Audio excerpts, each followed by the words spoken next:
Welcome to Alcatraz. Gather around, folks, and it's sort of a little bit noisy down here on the dock, so feel free to just crowd in and get close and make sure you can hear.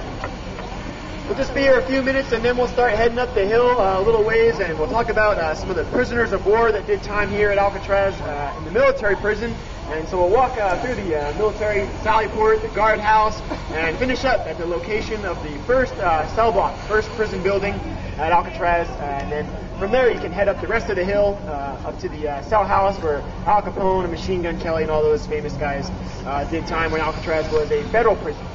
So if anybody has any questions before we get started, feel free to ask. All right then, we're rolling here, Art. For quality assurance purposes, you may be videotaped. Hide your face. So folks, again, welcome to Alcatraz. My name is Eric, and we'll again be talking about prisoners of war as we head on up the hill. Take 20 to 25 minutes or so to get there, and then you continue up to the cell house from there. So Alcatraz is famous, of course, for housing those guys like Al Capone and Machine Gun Kelly. You've heard a little bit about the Birdman, Robert Stroud.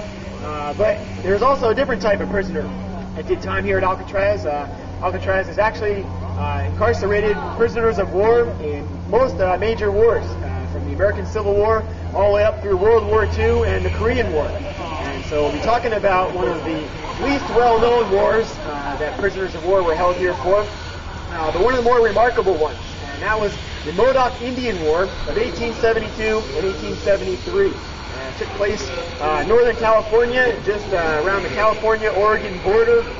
It involved a relatively small group of Indians fighting against a much larger force of U.S. Army soldiers.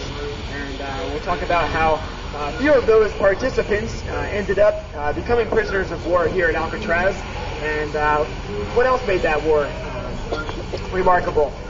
You had basically about 60 Modoc Indians fighting against 600 U.S. Army soldiers, and they lasted more than a year fighting against these guys. It was the only, despite their small numbers, it was the only war in which a United States general was killed on the battlefield, and it was a war that would bring several of its participants, again, here to Alcatraz Island. And so we'll find out how that came to be. Two of those guys that ended up here narrowly escaped execution for their role in the war, but their imprisonment would sort of turn out to be much worse. And so I'd like to focus a little bit on one Modoc warrior, a teenage boy named Barncho, and his story of arriving here at Alcatraz. So Barncho is the guy that there's not a lot of documentation of. He grew up there and around the Oregon border in the 1850s. He was probably born sometime in that area.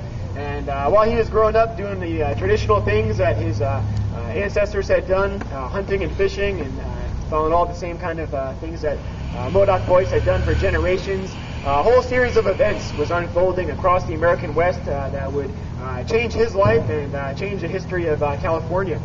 And so while Barncho was growing up in the Northern California area, you had the California Gold Rush unfolding in the 1850s, the end of the American Civil War, and the completion of the Transcontinental Railroad brought out a lot more people out here to California. And the whole idea of manifest destiny basically was responsible for more and more people coming out here to California to settle the land. One of the major problems with that, though, was, of course, that there were already people that were living here on this land. And so conflict ensued. And so Barncho would have noticed during his childhood, his adolescence, this influx of white settlers come to set up homesteads near his home.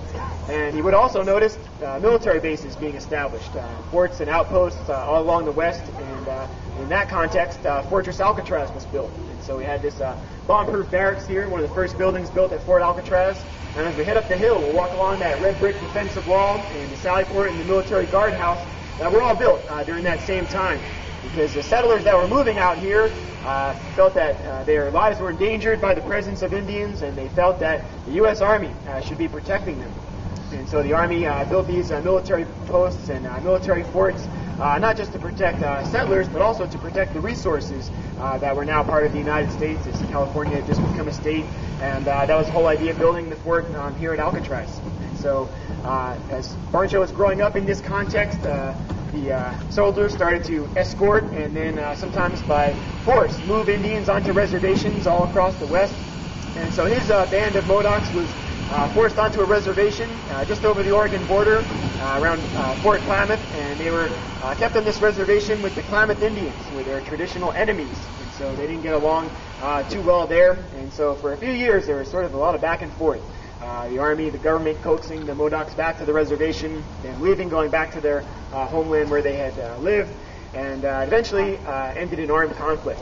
And so throughout the late 1860s and early 1870s, you had a lot of skirmishes, a lot of fighting, a lot of bloodshed between the settlers and the Indians, between the Indians and the Army, until finally, in 1873, everything sort of came to a crossroads.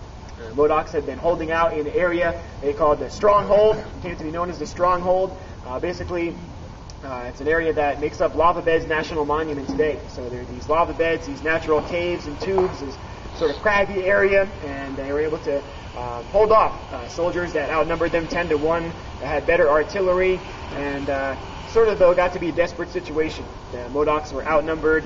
They realized they were surrounded, and they figured their time was running short. And so they decided to ask for a meeting, a peace meeting.